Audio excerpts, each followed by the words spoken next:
been a disability right activist since my daughter Janine was born in 1985. Janine Leffler, who was born with cerebral palsy, has been inspiring her mother's work her whole life. My daughter was an amazing reader.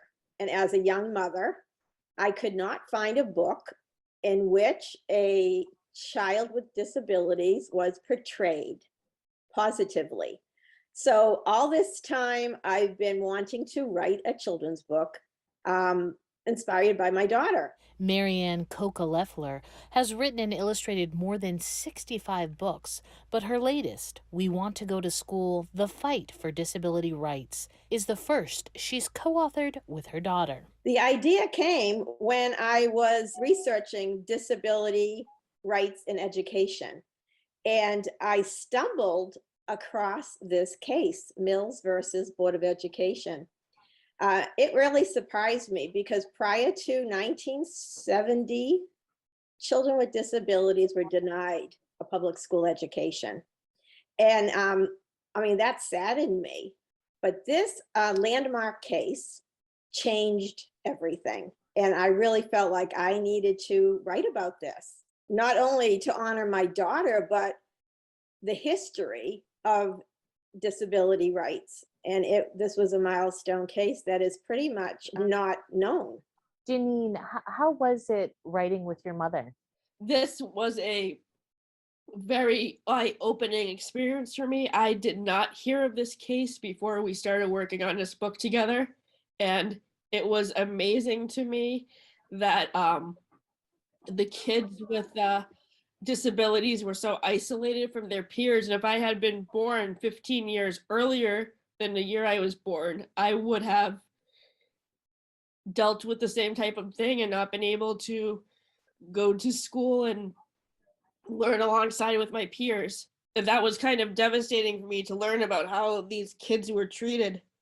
Mills versus Board of Education represented 7 families that demanded their children be allowed access to public school. The 1971 case became a class action lawsuit. Why is it so important to teach other children about rights for all?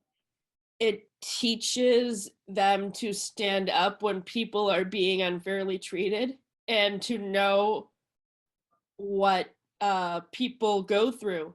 Inclusion, equity are words we hear a lot these days. And I think people with disabilities are a huge underrepresented group. And we need to hear their history, just like we hear everyone else's history.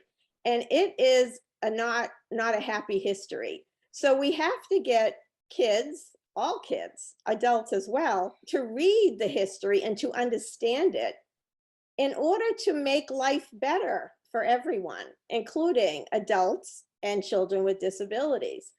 Your mom has written about you, obviously, in the Janine series of books, but this is the first time you got to write with her. Did it bring you guys closer together? Yeah, I think it did. And I'm also working on my own children's book based on my own personal experiences doing theater. Now I'm going to get emotional. As mentioned, I have stood up for my daughter since day one.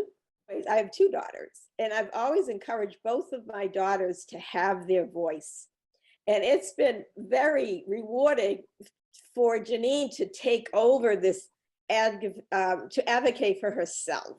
And that was always my goal. And I'm just so proud of her that she is able now to understand society and to stand up when she sees, negative things, not only to herself, but to her peers. It's all about celebrating what you can do, not what you cannot do.